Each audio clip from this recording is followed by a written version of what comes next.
The stars were silent the moment the transmission began. Every world connected to the Galactic network received the same signal, an urgent call marked with the seal of the Galactic Council.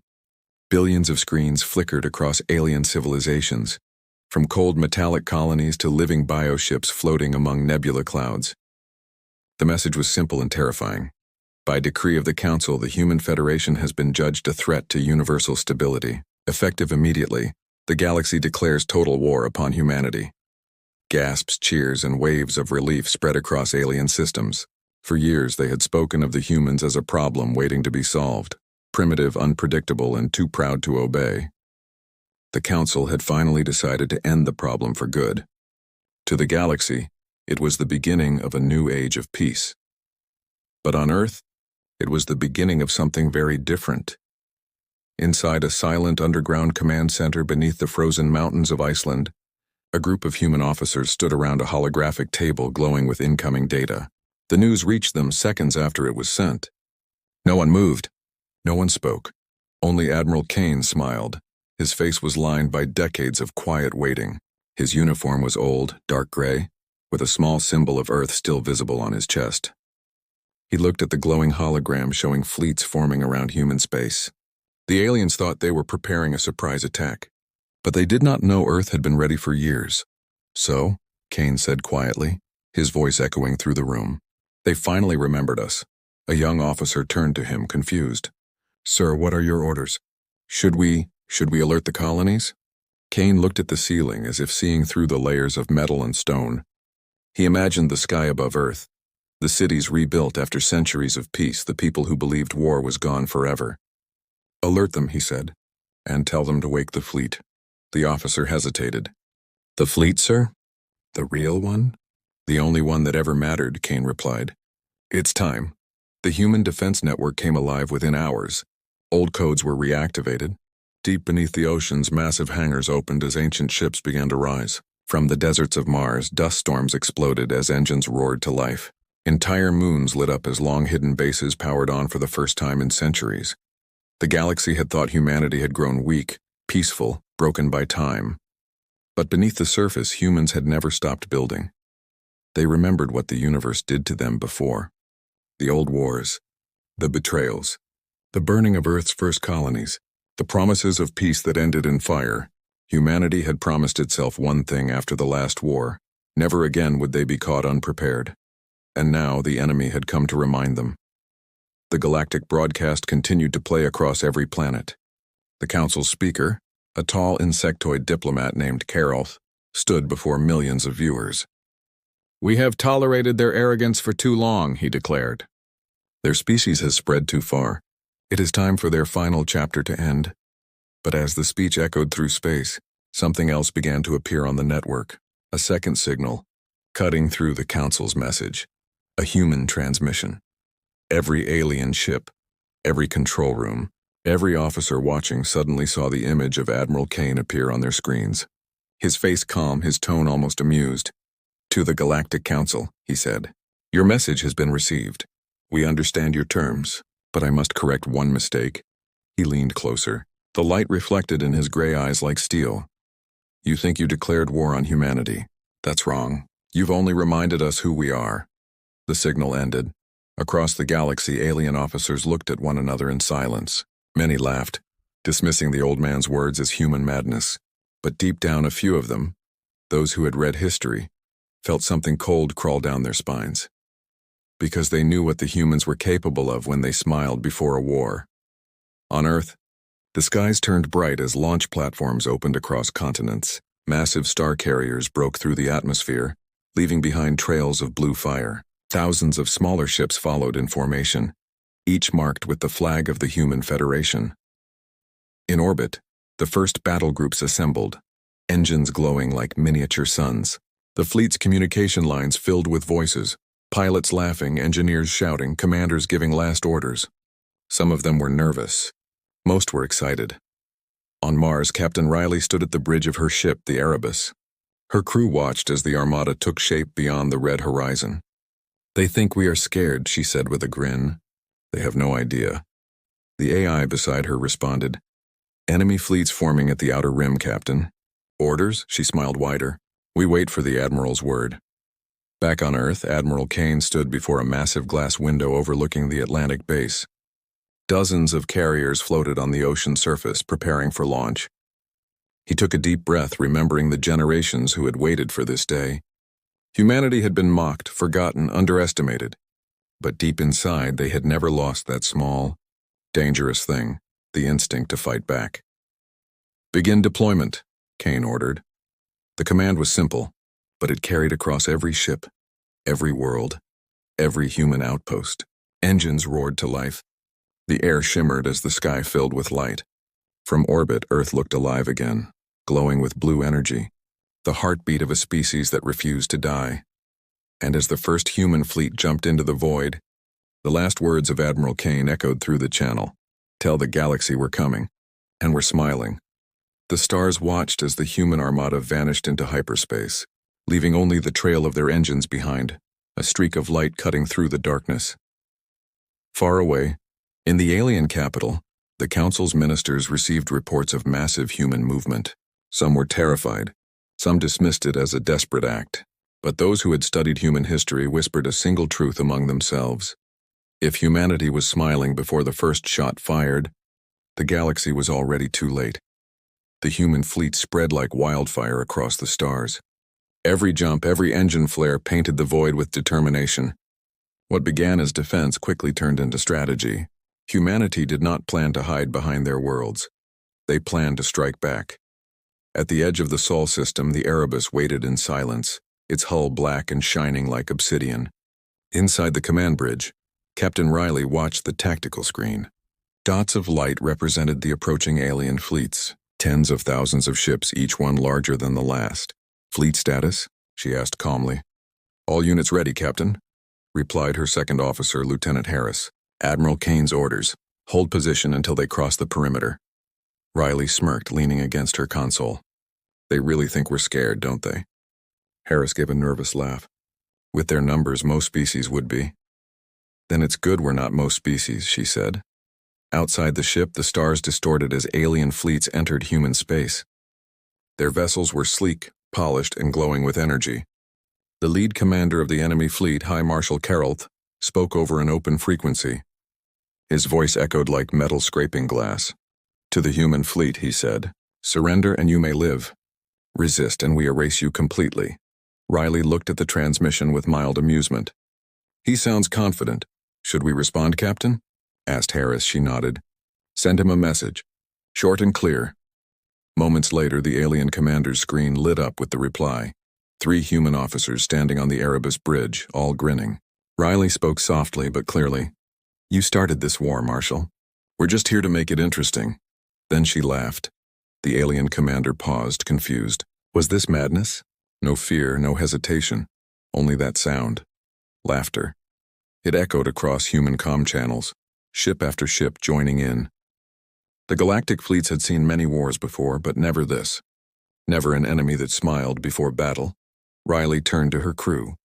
All ships, execute pattern Iron Dawn. In an instant, the calm void erupted. Thousands of human ships broke formation and scattered in impossible directions. Alien sensors struggled to track them. Human AI systems predicted enemy movements with frightening accuracy, coordinating ships like dancers in a chaotic symphony. Alien ships fired plasma cannons, cutting through space with burning trails, but the humans were already gone before impact. From behind, hidden in debris fields and gravity shadows, human bombers emerged, striking the enemy's weak points. Explosions bloomed like suns. On board the alien flagship, alarms screamed. They are everywhere, shouted one officer. We cannot lock their coordinates. High Marshal Carroll clenched his claws. Impossible. Their ships are outdated. How can they? Before he could finish, the view screen filled with fire. The front line of his fleet had vanished, consumed by invisible mines. Humanity did not just fight. They played. Back on the Erebus, Riley watched as enemy ships broke formation. They're panicking, she said quietly. Her AI replied, probability of enemy retreat 22%. Probability of collapse 74%. Good, Riley whispered. Let's make it 100. The human fleet shifted again, each movement unpredictable, reckless, and terrifyingly effective. Some ships allowed themselves to be hit, just to draw the enemy closer, then detonated magnetic pulses that disabled entire squadrons. Others hid within the heat of enemy reactors, striking from their own shadows. The aliens had advanced weapons, perfect coordination, and flawless technology. Humanity had something else entirely: instinct. On every ship, laughter filled the comms. Soldiers, pilots, engineers, and they all knew this feeling. The edge of fear mixed with joy. The thrill that came when everything burned and the impossible became possible. Admiral Kane watched the live feed from the command room on Earth. His expression was calm, almost proud. "They still don't understand," he muttered. "They think war is about victory. For us, it's about remembering who we are." The first major alien fleet collapsed within hours. Their ships retreated in confusion, leaving trails of debris and silence. For the first time in centuries, the galaxy saw what humans looked like when cornered. Not desperate, not terrified, but alive. News spread fast. Across distant worlds, alien civilians watched footage of the human fleets dancing through enemy fire. Many refused to believe it was real. Others began to whisper old stories, ancient tales of Earth's soldiers who once fought entire empires alone. In the hidden networks of the galactic underworld, mercenaries and smugglers started saying it again, the forbidden word that had been banned for generations. Terrans. The Terrans had returned. As the human fleet continued advancing, Captain Riley opened a private channel to Admiral Kane. "Admiral," she said, her tone lighter now, requesting permission to move beyond the defensive line. There was a pause. Then Kane's voice came through, quiet but full of power. "Permission granted, Captain. Show them what it means when humanity laughs before a war." Riley smiled. "With pleasure." The Erebus and its escorts accelerated toward the outer rim, engines flaring blue-white. Alien reinforcements were already on their way, larger than before. Yet no one aboard the human ships showed fear. They prepared weapons, checked systems, and shared jokes over the comms. Harris looked out at the stars and shook his head. "You know, Captain," he said softly, "they'll never understand us." "Good," Riley replied. "That's what keeps us alive." Moments later, the Erebus broke through hyperspace, appearing behind an alien fleet 5 times its size. The sudden shock on their sensors caused confusion. Riley's voice came over the fleet channel, filled with the same calm amusement as before. "Round 2, she said. "Let's make it loud." Human torpedoes streaked forward like lightning. Alien ships turned to face them, but it was already too late. The void erupted once more in a storm of explosions. From 1,000 worlds, beings watched the war unfold. Some called humanity reckless, others called them insane. But deep within every species that saw the chaos, one silent truth took root. The humans were not fighting for power. They were fighting because they enjoyed the fight. As the smoke cleared, the wreckage of alien ships drifted in the darkness, glowing faintly from their burning cores. The Erebus emerged from the flames, untouched. Riley stood at the bridge window, watching the wreckage fade behind her. "Send word to the Admiral," she said. "Tell him we're moving to Phase 2. "Message sent," replied Harris. "And Captain, you're smiling again." Riley laughed softly. "Of course I am. It's just getting fun." The human fleet continued forward into the void, engines leaving trails like comets, laughter echoing through the comms, the laughter of a species that had just remembered how to fight. The laughter faded when the reports arrived. What began as celebration soon turned into silence. The alien retaliation came swift and merciless. Entire sectors burned in hours. The colonies on Centauri Prime stopped sending transmissions. Civilian convoys disappeared into dark space, leaving only broken signals and static. On Earth, Admiral Kane stood in the central command room, surrounded by holographic projections of burning worlds. His jaw tightened as the chaos unfolded. The victory humanity had won came with a price that echoed louder than their laughter. "They are striking civilian routes," said one of the commanders. "Non-combat zones are being erased." Kane's voice was steady, but his eyes revealed the storm behind them. "And our fleets?" "Scattered, sir. The Erebus is still operational, leading resistance in the outer rim. But enemy reinforcements are doubling every hour." Kane looked up at the main screen, a dark red glow showing the ashes of Centauri Prime. was the largest human colony beyond Mars, home to millions, gone in a single night. The Admiral said nothing for a long moment. Then quietly, "So they want us to remember fear again." He turned to the officers around him. "Activate Project Revenant." The room froze. Even the younger officers who had never heard of it before felt the weight of those words, "Sir." "That's not possible," one of them whispered. "That project was sealed. It was never meant to be used." Kane's voice hardened. "It was meant for this. Bring it online." Far from Earth, in the orbit of Neptune, a sleeping monster began to awaken. The Revenant-class Titan, a dreadnought so massive that its shadow covered an entire moon. It had been built during the ancient Dark Wars, sealed away when humanity decided peace was safer than power. For centuries it lay dormant, waiting for a command that no one ever wanted to give. Deep within its cold metal heart, engines stirred. Red lights glowed like eyes opening after a long sleep. Inside the Erebus, Captain Riley received the transmission directly from Earth. The Admiral's voice came through the static. "Captain, you will escort the Revenant into active combat. You know what it means." Riley's expression grew serious.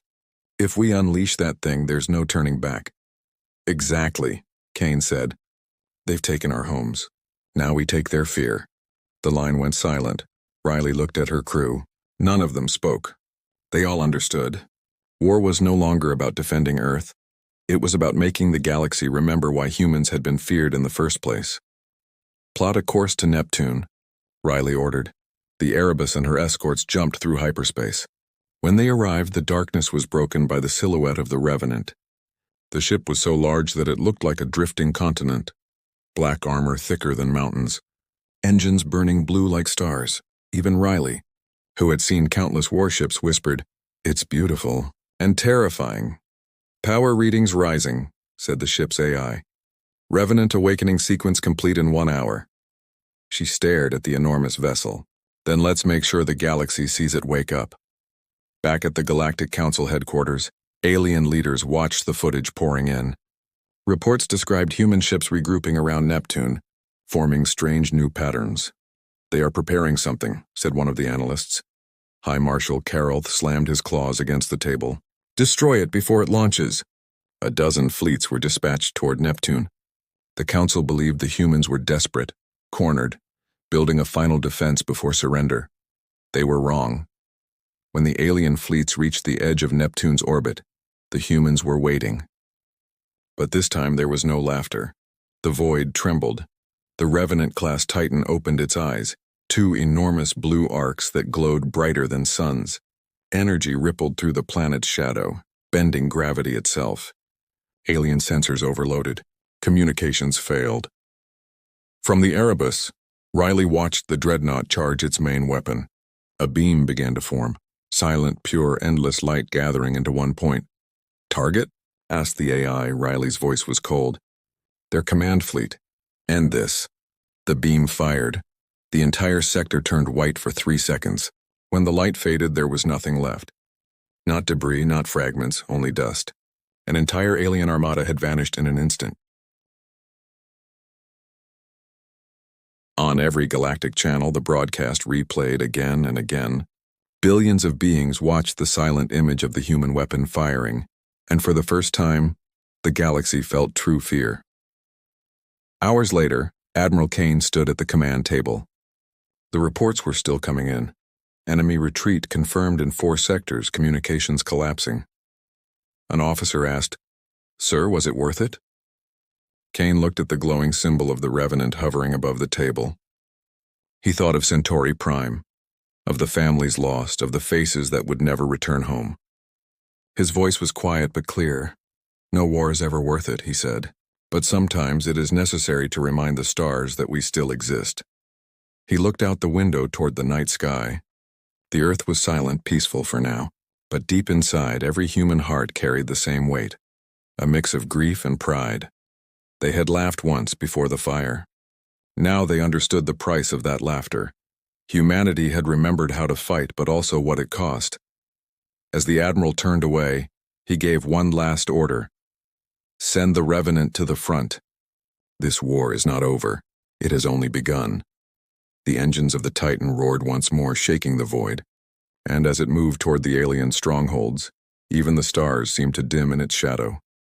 The stars flickered with the light of dying ships. Every transmission channel across the galaxy overflowed with distress calls, screams, and static. What had started as a confident crusade to erase humanity was now collapsing into chaos. The once united galactic coalition was breaking apart under the weight of one truth: humanity could not be conquered. From the command bridge of the Erebus, Captain Riley stood at the front window, watching the aftermath of the last engagement. The remains of alien warships drifted in silence, their metal skeletons glowing faintly in the blue light of distant suns. The void was filled with ghosts. Her second officer, Lieutenant Harris, stepped beside her. His voice was quiet. "It's over, Captain. The coalition fleet is retreating." Riley did not respond immediately. She was staring at a single blinking dot on her screen. The alien command ship, the Vorlath Prime, still active near the galactic core. "Not yet," she said finally. "Not while they still have a voice to rally behind." "Admiral Kane ordered consolidation, not pursuit," Harris reminded her. Riley's gaze hardened. "And what would you call what they did to Centauri Prime?" "Consolidation?" Harris went silent. The memory of burning colonies still haunted everyone. "Prepare the fleet," Riley ordered. "We end this today." Across the galaxy, the remaining alien leaders gathered inside the floating fortress of the Vorlath Prime. High Marshal Carolth stood before the holographic council table, his once proud voice now strained and uncertain. "The humans have unleashed weapons beyond comprehension," he said. "Entire fleets vanish in seconds. Our outer sectors are falling. We must call for a ceasefire before what?" interrupted a reptilian admiral, slamming his tail against the ground. "Before they finish what we started? No, we strike them before they strike us again." "You fool," another commander hissed. "Do you not see? They enjoy war. Every time we strike, they become stronger." Silence fell. Even Carolth could not argue with that. Then suddenly one of the officers shouted, "Multiple hyperspace signatures. Inbound from human space." Carolth froze. "How many?" The officer's voice trembled. "All of them." In the darkness beyond the core, a light began to bloom, first dim, then growing until it looked like a sunrise across the stars. One by one, human warships emerged from hyperspace, their formation spreading like a vast, unstoppable storm. At the center of the armada was the Revenant-class Titan, its hull glowing with red energy lines, its main cannon charged and humming. Behind it, hundreds of destroyers and carriers formed wings of fire. Admiral Kane stood on the bridge of the Revenant, his hands clasped behind his back. He stared at the holographic projection of the alien capital. "Broadcast this to the galaxy," he said. An officer nodded. The Admiral's voice was transmitted across every active channel, reaching worlds both human and alien alike.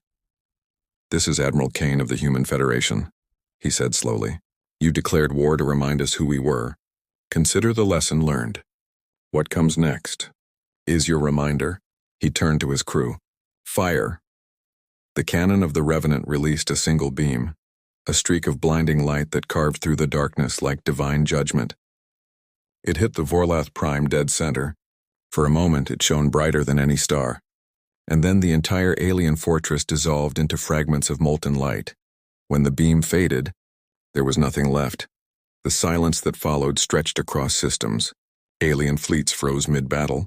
Entire planets stopped broadcasting. The war had ended not with surrender, but with awe. On board the Erebus, Riley watched the data feed go blank. "It's done," Harris whispered. Riley's hand rested on the glass, watching the void where the alien fortress had been. "No," she said softly. "It's never really done. But they'll remember this for 1,000 years." She turned to her crew. "Send a message to all sectors. Full ceasefire. Bring our people home." The officers nodded, tears of exhaustion and pride mixing together. For the first time in generations, humanity stood alone, undefeated, unbroken, and unafraid. Back on Earth, the night sky was alive with falling stars. Children pointed up, thinking they were comets. Adults watched in silence, understanding that each one was a ship returning home. Admiral Kane stood at the observation platform, the ocean wind brushing against his gray uniform. He had fought wars his entire life, but never one that felt this heavy. An aide approached him quietly. "Sir, the Council's remnants are requesting peace talks." Kane smiled faintly. Peace, he repeated. Now they remember the word. He looked out over the waves. Tell them we accept. But tell them something else too. Sir? He turned to face her, his eyes calm but sharp. Tell them humanity never wanted this war. We only wanted to be left alone. But if they ever forget that again, he looked back at the stars, we'll remind them how loud our laughter can be. The final scenes of the war spread across every known world. On distant alien planets, children grew up hearing stories about the humans, not as monsters, but as a force of nature. Some called them saviors, others destroyers, but all agreed on one thing. They could never be ignored again. In the Galactic archives, historians would later write that the day the Vorlath Prime fell was the day the galaxy went silent. Not out of defeat, but out of awe. For the first time in thousands of years, the stars feared again. And far beneath them, on a small blue world called Earth, humanity finally smiled. Not with arrogance, not with madness, but with quiet understanding. They had not just remembered how to fight. They had remembered why they fought, and the galaxy would never forget.